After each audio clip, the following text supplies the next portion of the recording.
Having an understanding of electric fields, we started this unit by investigating capacitors and capacitance because they work in the principle of electric fields between conductors. We're now ready to get a little bit more into electricity, the flow of charge, current, resistivity, resistance, electromotive force, current density, how batteries operate, and a few simple circuits. So first, let's define current. It's simply the net flow of charge perpendicular to any surface area. Not just a random flow of charges, but consider cross-section area and how many charges flow across that area in a given amount of time. Now, a transient current is one that is not continuous. It's a short duration of flow, and that is the result of something having changed in the circuit. So it's not electrostatic. It's not in equilibrium. There's a transient. There's a little shove or some change that occurred. A continuous current is one that is probably most useful for most of our electrical situations. And it's a scenario where you have to maintain a constant force on the charges to keep them moving. And we know what that force is. It's Q times E. Electric force is QE. And now we define drift velocity. So there's charges in a conductor, and they drift along at a certain average speed. So to get a handle on this, consider this a conductor. It could just be a wire, highly magnified with atoms or ions, either way you can think about them here, that are there and available to ram up against or interact with. So considering this line here, an electron on the line, we're going to go ahead and let that electron go. And what we see happening is that it randomly bounces around over a period of time, jostles, oscillates around. So I guess I could do this with my little laser, virtual laser here just as well. In any case, over a period of time, delta t, on the average, there's no net drift in that charge because there's no impetus for that charge to move in any particular direction. Its statistical motion basically averages out to zero. But now if we impose an E field upon this situation, so we have an E field in this direction, so the electron is going to be drawn in toward that E field, right? There's a force, a QE force on that electron. So if we do the same thing again and watch it for a while, bouncing around, we will notice that at some time, delta t later, we will notice that there's a net displacement on the average. So V average is V drift. And in this case, it's to the right. It's gone from here to here. All right. So the result of these collisions that are taking place actually causes jostling, which produces the production of energy. And that energy produces heat because you're actually producing photons, and they are heating up the conductor. And that's what we know as resistance. So resistance is manifested or seen, perhaps indirectly, when a current flows through a wire, the wire actually heats up. A resistor will specifically heat up with a current flowing through it. So current, let's define it. Average current is how much charge flows across that cross-sectional area in a given time, delta t.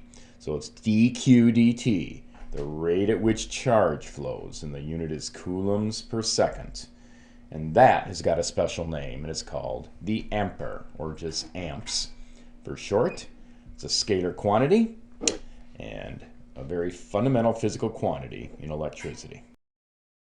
So let's look at current a little more carefully and also define current density. So here we have a conductor and a region of space that we're interested in within this conductor, cross-sectional area, and a certain segment or volume of that conductor. Let's bring in the charges. Here they come marching in. Yeah. So grand entrance of the positive charges in this case. We're going to define little n as the number of charges per volume. So within this volume, there's basically a charge density. That's what that is. Now, we're not calling it rho, but it's similar. All right, so N is number of charges per volume, as opposed to, the charge per volume, rho.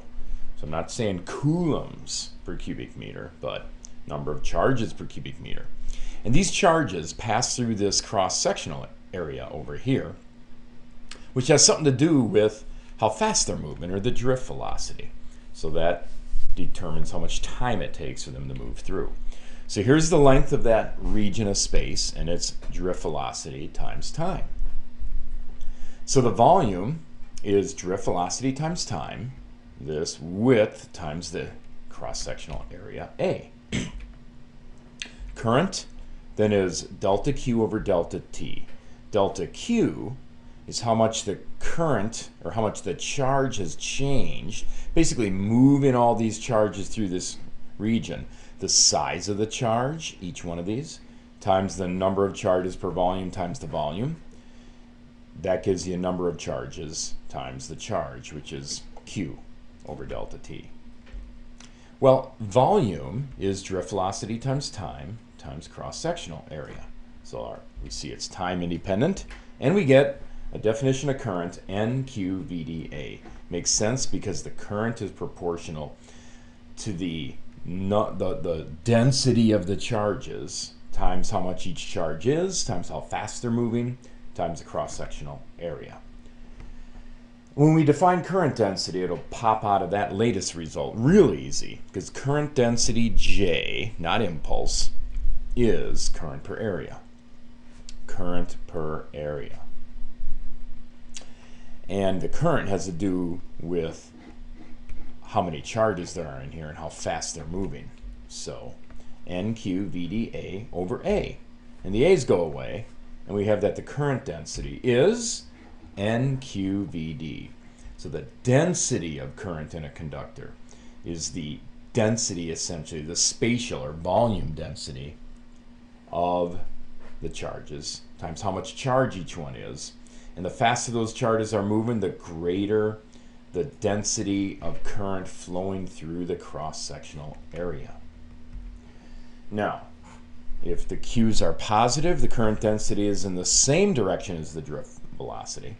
Look at that vector nature there. Vector VD, J is a vector. And if Q is negative, the current density is in the opposite direction of the drift velocity.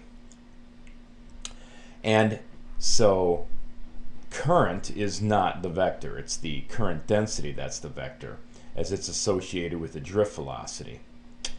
And that particular velocity will be dependent on the sign of the charge.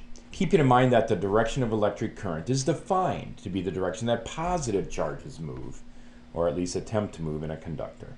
That is how we define positive current, and this is now how we define current density.